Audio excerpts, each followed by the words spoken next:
একদিন ছেলেটি তার মার কাছে গিয়ে একটা বিল জমা দিল।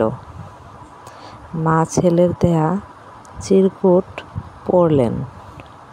ছেলে লিখেছে, 1 নাম্বার গাছে পানি দেওয়া 10 টাকা, 2 নাম্বার দোকান থেকে এটা ওটা কিনে দেয়া 15 টাকা, 3 নাম্বার ছোট ভাইকে কোলে রাখা 40 টাকা, 4 নাম্বার ডাস্টবিনে ময়লা ফেলা 20 টাকা, 5 নাম্বার পরীক্ষায় ভালো রেজাল্ট করা 50 টাকা, 6 নাম্বার মশারি টানানো 5 টাকা, মোট 140 টাকা।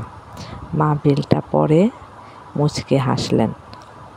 তারপর তার 8 বছরের ছেলের মুখের দিকে তাকিয়ে রইলেন খানিকক্ষণ। তার চোখে পানি চলে আসছে।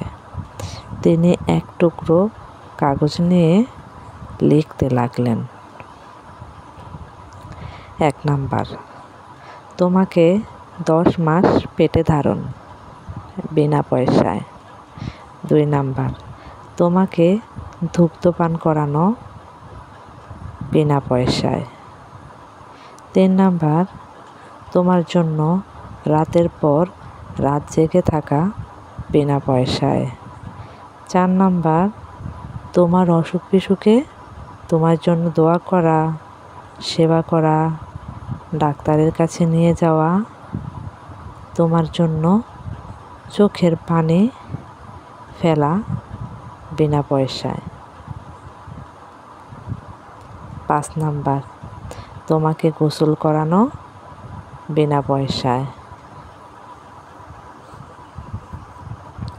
6 নাম্বার তোমাকে গল্প, গান, ছড়া শেখানো, বিনা পয়সায়। 7 নাম্বার তোমার জন্য খেলনা, কাপড় চোপড় কেনা, বিনা পয়সায়। তোমার কাঁথা ধোয়া, শুকানো, বদলে দেওয়া, বিনা পয়সায়। 9 নাম্বার তোমার লেখাপড়া শেখানো, বিনা পয়সায়। 10 নাম্বার এবং তোমাকে আমার নিজের থেকে বেশি ভালোবাসা, সম্পূর্ণ বিনা পয়সায়। অতঃপর সন্তান তার মায়ের হাত থেকে নিয়ে নিচে ছোট্ট করে লিখে দিল, এই বিল জীবন দিয়েও পরিশোধ করা সম্ভব নয়। এই গল্পে শিক্ষণীয় বিষয় হচ্ছে, এই গল্প থেকে এটা আমাদের শেখার বিষয় যে মায়ের সাথে কখনো হিসেব চলে না, কারণ মায়ের ভালোবাসা কখনো টাকা দিয়ে পরিশোধ হয় না।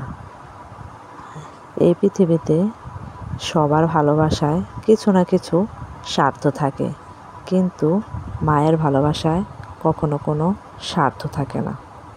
প্লিজ আমার গল্পটা যদি কারো ভালো লেগে থাকে তাহলে আমার চ্যানেলটাকে সাবস্ক্রাইব করে পাশে থাকবেন আর একটা লাইক, কমেন্ট, শেয়ার করে দেবেন।